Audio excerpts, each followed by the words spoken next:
بسم الله الرحمن الرحيم ولا تهنوا ولا تحزنوا وأنتم الأعلون إن كنتم مؤمنين.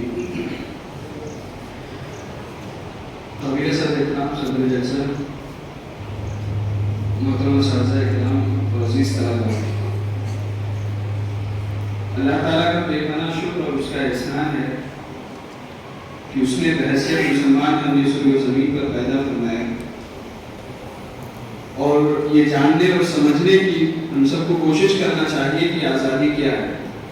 کسی بھی نعمت کا احساس آپ کو اسی وقت ہو سکتا ہے یا اس کی قدریں آپ کی نظروں میں اسی وقت ہوں گی جب وہ نعمت آپ کے پاس نہ ہو.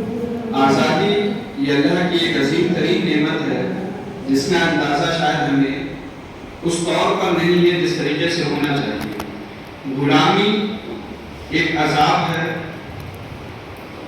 غلامی ایک مصیبت ہے اور غلامی ایک تکلیف ہے. لیکن چونکہ ہم آزاد ملک میں پیدا ہوئے، آزادی کے قصے اور کہانیاں ہم نے سنی، اس لیے آزادی کا جو مقصد تھا، آزادی کی جو چاشنی تھی، آزادی کی نعمت کا جو احساس ہونا چاہیے تھا وہ ہمیں نہیں پایا جاتا. عزیز طلباء، اس بات پہ ہم سب کو غور و فکر کرنا چاہیے کہ موجودہ دور میں ہمارے ملک میں ایک ایسی کیفیت کی جا رہی ہے، ایک ایسی تربیت کی جا رہی ہے کہ ملک کو بانٹ دیا جائے، ملک کو تقسیم کر دیا جائے. یہ ایک مشہور بات کہی جاتی ہے، انگریزوں کی طرف سے ایک فارمولا پیش کیا تھا ڈیوائڈ اینڈ رول، کہ بانٹو اور راج کرو. موجودہ زمانے میں جس طریقے سے حکومت جو چیزیں عمل میں لا رہی ہے اس کے پیچھے اس کا ایک مقصد ہوتا ہے. ان تمام مقاصد کے پیچھے صرف ایک چیز ان کے نظر کے سامنے ہے کہ ہماری حکومت، ہماری سلطنت، ہماری بادشاہت کہہ لیں، ہماری ڈکٹیٹرشپ کہہ لیں، وہ قائم رہے. اسی کے لیے یہ ساری کوششیں ہو رہی ہیں، ساری تک و دو ہو رہی ہے. ہم تاریخ کا جب مطالعہ کرتے ہیں تو افسوس ہوتا ہے کہ تاریخ میں جو باتیں رقم ہونی چاہیے تھی، آپ ہندوستان کے جو اسکول کالجز یا جو ان کا نصاب ہے یا جو ان کا پیٹرن ہے تاریخ کا، اس کو جب اٹھا کے دیکھتے ہیں تو سرے سے ہماری قربانیوں کو فراموش کر دیا جاتا ہے اور اسے غائب کر دیا جاتا ہے. ہسٹری کی تاریخ کی جتنی بھی کتابیں C B S E school pattern میں ہو، چاہے آئی سی ایس سی ہو، چاہے یو پی بورڈ ہو، یا جو بھی ان کے اسکول کے پیٹرن ہیں، اس کے سیلیبس کو، نصاب تعلیم کو آپ اٹھا کے پڑھیے گا تو اس میں سے سرے سے مسلمانوں کے نام کو نکال دیا گیا، خارج کر دیا گیا یا تاریخ کو غلط بیانی کر کے پیش کیا گیا اور چند نمایاں نام جو ہیں صرف وہ پیش کیے جاتے ہیں. اس کے پیچھے مقصد صرف اور صرف یہ ہے کہ مسلمانوں کی جو صحیح تاریخ ہے اس کو ختم کر دیا جائے تاکہ آئندہ آنے والی نسلیں جو ہیں وہ اس تاریخ سے واقف نہ ہوں. یہ تاریخی بات ہے اور یہ عظیم ترین بات ہے کہ جو قومیں اپنی تاریخ کو بھلا دیتی ہیں وہ سطح ہستی سے اپنے آپ کو مٹا دیتی ہیں. ہم اپنی تاریخ کو خود نہیں جانتے، ہم خود اپنی تاریخوں سے واقف نہیں ہیں. آج یہ پیٹریوٹزم، یہ جو حب الوطنی کا ہمیں سبق سکھانے کی کوشش کی جا رہی ہے، ان لوگوں کو اس بات کا علم نہیں ہے کہ مسلمان ہونے کی حیثیت سے اگر آپ اللہ اور اس کے رسول کے ماننے والے ہیں اور آپ کے دل میں جس وطن میں آپ رہتے ہیں، جس روئے زمین پر آپ رہتے ہیں، جس مٹی پہ آپ پلے اور بڑھے ہیں، اس کی محبت آپ کے دل میں نہ ہو تو آپ کا ایمان کمزور ہے. یہ درس ہمیں اللہ اور اس کے رسول کی تعلیمات دیتی ہے. تو ایک مسلمان کو آپ حب الوطنی سکھائیں، اس سے زیادہ پریشان کن اور اس سے زیادہ مذاق والی بات کوئی ہو نہیں سکتی. تو اس تاریخ کو ہمیں سمجھنا ہوگا. ایک طرف پیش کیا جاتا ہے کہ جنگ آزادی جو ہے 100 سال کا کردار رہا ہے. تاریخی یہ روایتی غلطیاں ہیں. جنگ آزادی 300 سالہ تاریخ پر محیط ہے. اس کی ابتدا کہاں سے ہوتی ہے؟ اس کی ابتدا مسلمانوں نے کی. سب سے پہلا جو نعرہ دیا وہ مسلمانوں نے دیا. جنگ آزادی کا جو سر پھونکا گیا وہ مسلمانوں نے دیا. ٹیپو سلطان کا وہ مشہور ترین جملہ جو تاریخ میں رقم ہو گیا اور تاریخ کی ایک عظیم ترین مثال بن گیا اور ہر موقع پر وہ مثالیں دی جاتی ہے کہ گیدڑ کی 100 سالہ زندگی سے بہتر شیر کی 1 سالہ زندگی ہے. جب ٹیپو سلطان نے انگریزوں پر حملہ کیا اور ان کو ناکو چنے